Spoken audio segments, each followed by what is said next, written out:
So Ayodhya రాముడి కోసం తెలంగాణలో తయారైన పాదుకలు. దీని గురించి కొంచెం డీటెయిల్‌గా నాకు అన్న మంచిగా చెప్పిర్రు. నేను కూడా మీకు అంతే డీటెయిల్‌గా చెప్దాం అనుకుంటున్నా. కాబట్టి అమ్మ మామూలు బరువు లేదు తెలుసా? ఒక్కొక్క పాదము 6 కిలోల 300 గ్రాములుందంట. అంత బరువుంది ఇది. అయితే దీనిపైన ఉన్న డీటెయిలింగ్ చూస్తే దీనికి చాలా అర్థం ఉన్నది. ఏదో ఉత్తిగా అట్లా చేసేసినవి కాదన్నట్టు. సో బేసిక్‌గా దీంట్లో పైకెళ్ళి మొదలు పెడదాం మనము. ఇది ఇప్పుడు స్వామివారికి లెఫ్ట్ లెగ్‌కేసే పాదుక. సో దీనికి ఇక్కడ పైన గోమాత వచ్చింది. గోమాత దాని కింద జెండా. జెండా పైన స్వస్తిక్ వచ్చింది. శంకు, ఇది కల్పవృక్షము, తర్వాత ఏనుగు, తర్వాత అంకుశము, మత్స్యావతారం.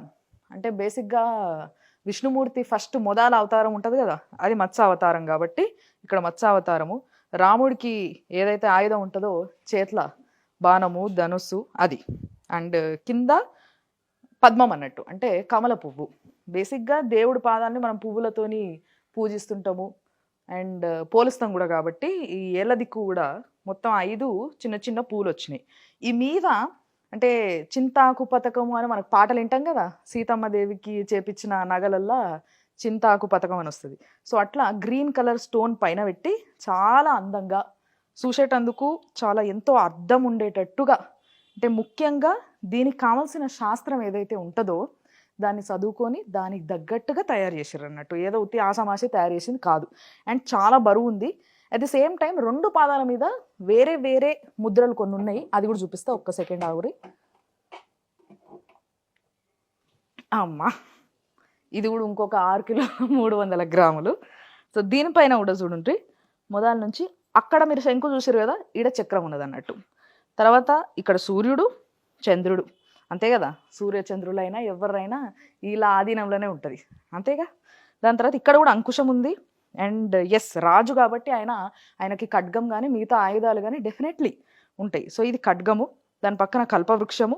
అట్ ది సేమ్ టైం రథాల పైన ఏవైతే జెండాలు ఉంటాయో రాజులకి, అట్లా ఇది జెండా అన్నట్టు. జెండా ఉండాలి కదా, పతాకం అనేది వెరీ ఇంపార్టెంట్.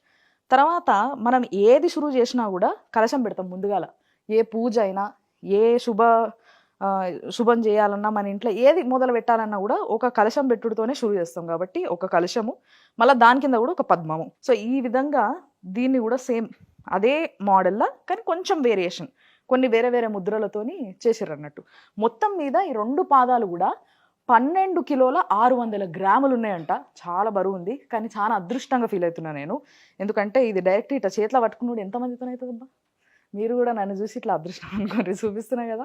మీ అందరి తరఫున నేనే మొక్కుకుంటా, ఓకే. సో బేసిక్గా ఇన్ని కిలోలు అనగానే బంగారం అనుకుంటాం కదా మనము, కానీ యాక్చువల్గా లోపల ఉన్నదంతా కూడా పంచలోహాలు.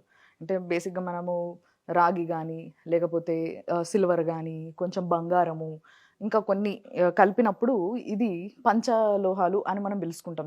పంచలోహాలు చాలా మంచిది కూడా బాడీకి బేసిక్గా. సో అలాంటి పంచలోహాలతోని తయారు చేసిన పాదం ఇది బేసిక్గా. కానీ దానిపైన ఏదైతే మీరు కనిపిస్తుంది, ఇప్పుడు కనిపిస్తున్నదంతా బంగారం అన్నాడు బేసిక్గా. సో ఈ కనిపిస్తున్న బంగారం దానికి మొత్తము 12 తులాలకు పైగానే బంగారం పడ్డదంట దీనికి. అందుకోసమే చాలా నీట్గా ఆ షైనింగ్ కూడా. ఇప్పుడు మనకి బంగారంలో చాలా వరకు యాంటిక్ ఫినిషింగ్ అని, లేకపోతే గోల్డ్ ఫినిషింగ్ అని, ఇంకేవో ఫినిషింగ్లు వస్తున్నాయి ఇట్లా.